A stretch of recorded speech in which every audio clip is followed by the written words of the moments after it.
You have reached your destination. Yep.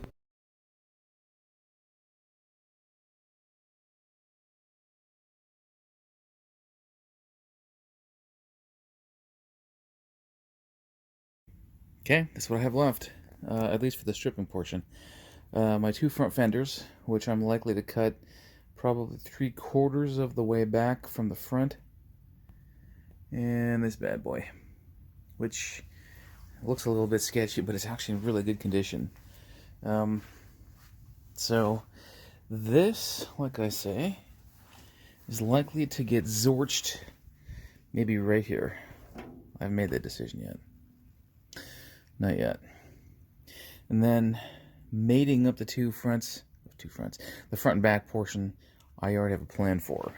So, I'm getting kind of excited actually. I've got 1 day's worth of stripping on these two suckers, pulling off the old bits, getting things ready for the front valence, and yeah, yep. So I'll just choose one and get her going. So this is the right front fender. Yep, right front fender. And a friend of mine had previously said it'd be an absolute shame to tear this apart. That's not a shame. It's been torn apart before. So, evidence of a prior repair. Like I say, I am going to, from about this point back, not do any restoration or attempts there too. I will, however, strip from that point forward and do some other stuff. So I'm going to take off the headlight bucket, the turn signal assembly, and some other stuff. I think what I'm what I'm going to do is get a blow dryer and stick it on there and let it sit and kind of warm up this entire front portion for an hour or so and upload a video I made yesterday. I've got, this isn't a heater, that's just a fan.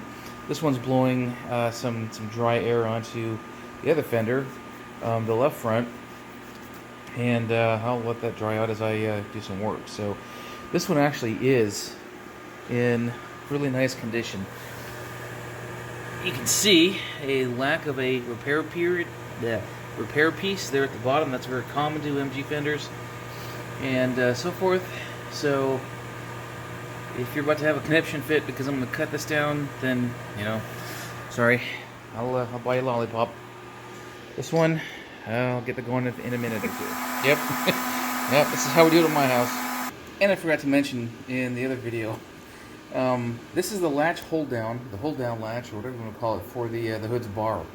I took that off and unscrewed it, put in a bath of etching fluid and navel jelly for rust dissolver, and it did a hell of a job.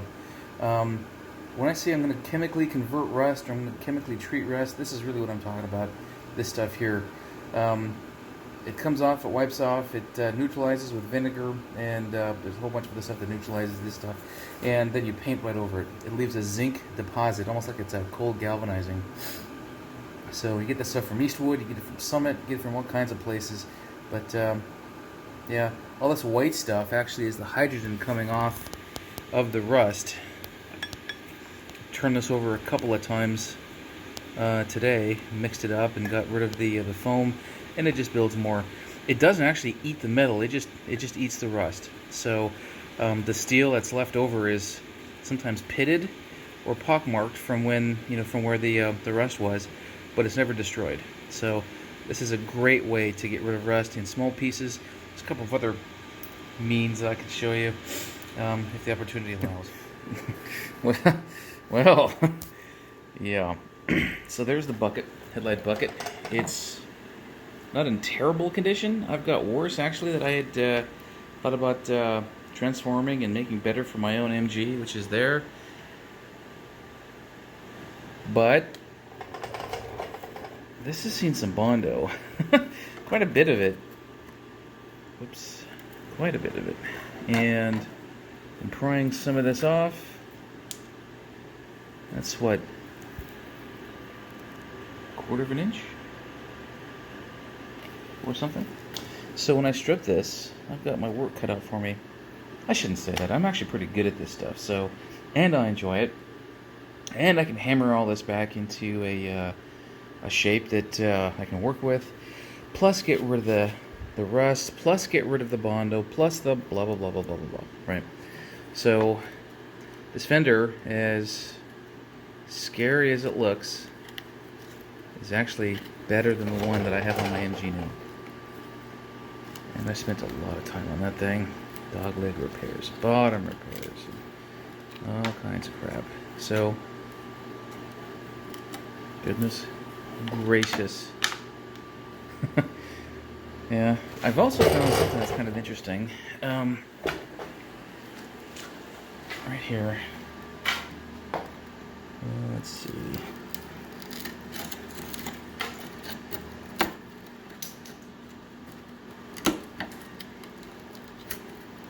Yeah, so someone's done some body work to this in the past.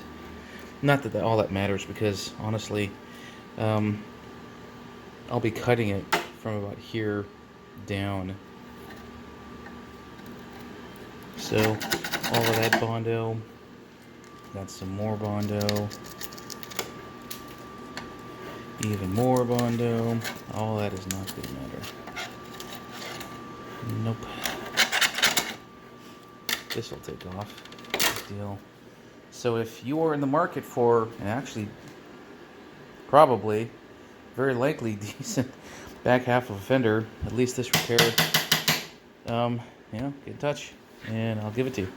Literally, pay for the shipping, and can't see if I'd need that, but you never know. You never know. Okay, I've got another 5 hours into this. God dang. Eyes are full of gunk, hair is full of gunk, and as one can see, I am not done. I'm as done as I can with mechanical removal of rust and stuff. I'm about to go to my, what do you call it? The stuff from Eastwood I use, that stuff. And put it in there. I'm going to get out as much rust as I can. Well, I'm going to get out all of the rust, but the fact that this is not going to see water, again, this is going to be part of the inside of the trailer. So I'm not awfully worried about the rust going up, but I am going to treat this stuff. I'm not savvy enough with MGs to know whether this entire seam is normal. I think it is, but as you can see, this thing continues. There's more of it down here that comes around and into here, and on the back you can feel a seam about right there, which is about right there. When I take apart, and then there's a seam here. Okay, and I don't think, given how abnormal that is, how non-contiguous, that it's natural. I think this has been repaired. Certainly, I'll show you the back of it. There is a lot of bondo and quite a bit of deformation of this entire thing in here. Quite a bit. In there, there's that seam. Okay, so once I figure out, I shouldn't say that.